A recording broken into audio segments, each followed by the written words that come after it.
Assalamu alaikum урматтуу Москвада мекендештер. Амансыздар, сиздер менен кайрадан эле Москва тугандар. Бүгүн күнгө 26 февраль, дүйшөмбү. Андыктан иш күнүңүздөр ийгиликтүү, жакшы өтсүн.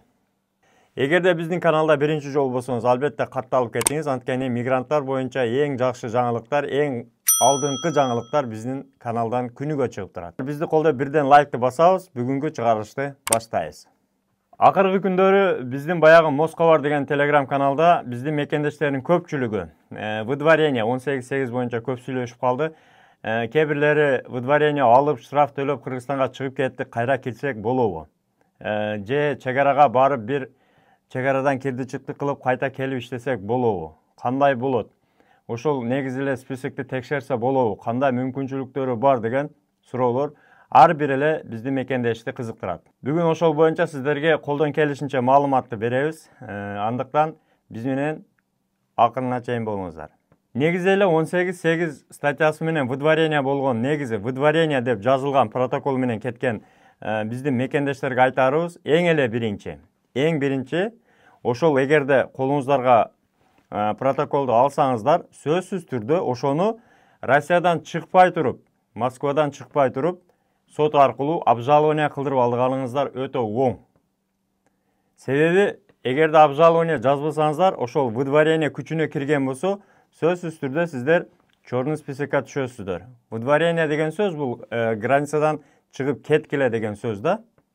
Ошондуктан көпчүлүк биздин мекендештер түшүнбөстүк кылып, выдворение десе баягы 5000 штрафынын жазылганын 5000 төлөп, чегарага чыгып, кайра кирип, жаңы миграционный менен кирип иштеп жүрүшөт. Бирок убакыт өтүшү менен сөзсүз түрдө алар ошол соттун чечими күчүнө кириши менен бара-бара баягы база обновление болгондон кийин 3 айдан кийинби, 5 айдан кийинби, 6 айдан кийинби, 1 жылдан кийинби сөзсүз кара тизмеге кирип калат. Бул дегени ал Россия Федерациясында мыйзамсыз жүрөт деген белги.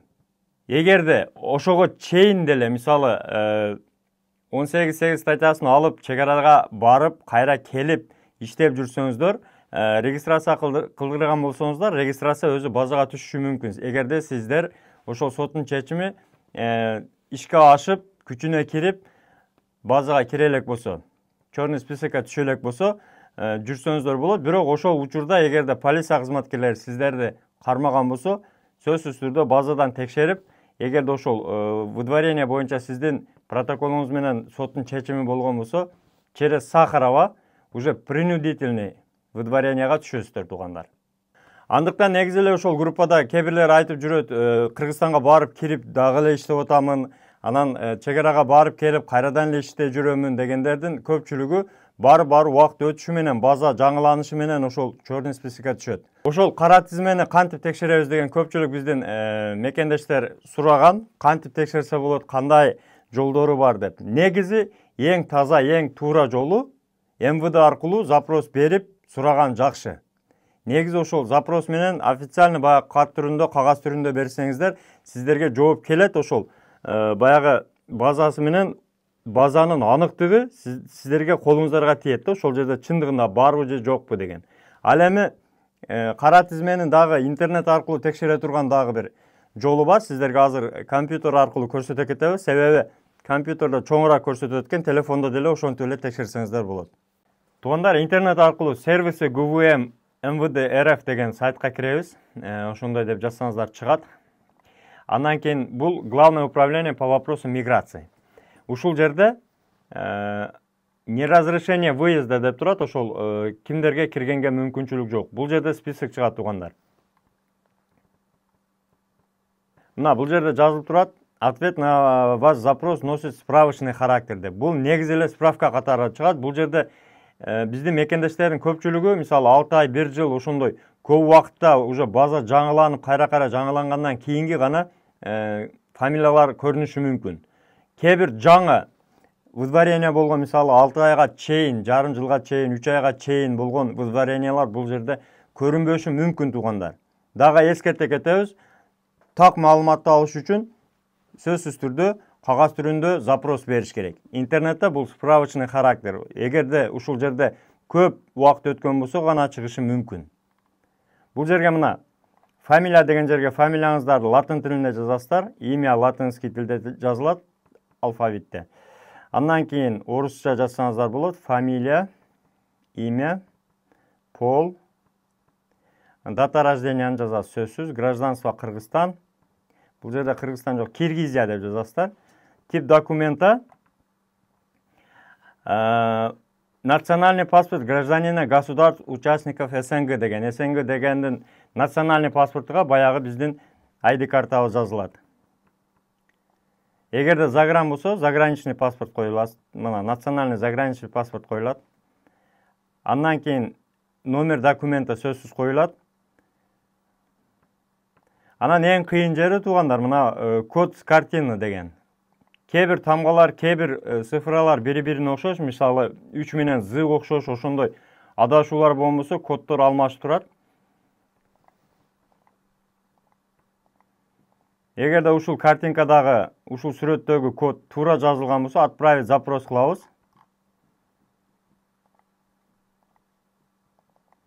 Эгерде сиздер чорный списокте болсоңуздар, ушул жерде фамилия атыңыз жана эмеңиз чыгат.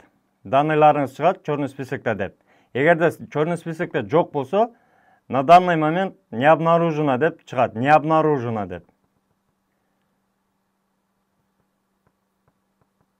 Андыктан тугандар, ушул маалымат эгерде сизге пайдалуу болсо, сөзсүз группалар менен, туган урук менен бөлүшүп коюңуздар. Андан сырткары биздин бөтөн жерде жүргөн мигранттарга жардам болсун. Сөзсүз бөлүшүңүздөр тугандар маалымат менен. Анан эгерде ошондой выдворение 18.8 мыйзам бузуулар боюнча именно юридикалык жардам керек болсо, дасыккан юристтерге жолуксаңыздар болот, жазсаңыздар болот, номерлерин коюп коебуз. Бул юристтердин практикасында көптөгөн биздин мигранттарга, биздин мекендештерге жардам беришкен. Негизи эле айта кетели тугандар, эгерде ошондой выдворение кагаз алсаңыздар сөзсүз түрдө, жок дегенде өзүңүздөр деле сотко обжалование жазып кайрылсаңыздар болот тугандар. Себеби ошол Россияда калыштын бирден-бир мүмкүнчүлүгү ошол убагында 10 күндүн ичинде ошол обжалованияны жазып калып кеткендин мүмкүнчүлүгү бар.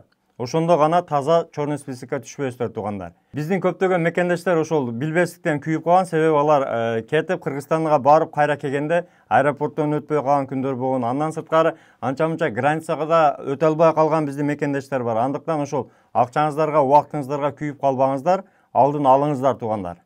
Тугандар, бөтөн жерде мыйзамдарды сактап, документти тактап, дайыма таза документтер менен жүрүңүздөр. Таза регистрация боюнча бая 8936 111 7911 номерине кайрылсаңыздар жардам берет.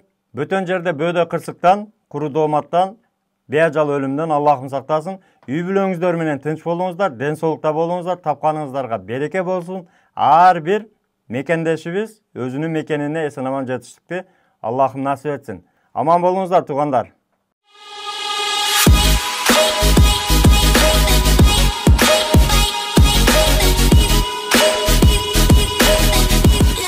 Урматтуу Москва шаарындагы мекендештер, эгерде сиз чек арага кирди-чыктыга муктаж болсоңуз, же документиңиздин мөөнөтү бүтүп жатса, анда биздин кызматтан пайдалансаңыздар болот. Ар күнү өтө ыңгайлуу, заман талабына жооп берген заманбап автоунаалар Москвадан Казакстандын чек арасына каттоодо. Ортомчусуз кара тизмеден текшерип, бир гана ыңгайлуу автоунаа менен сиздин документ маселесине жардам беришет. Байланыш номерлерибиз 8 926 213 00 +7 965 402 93 Мухиддин.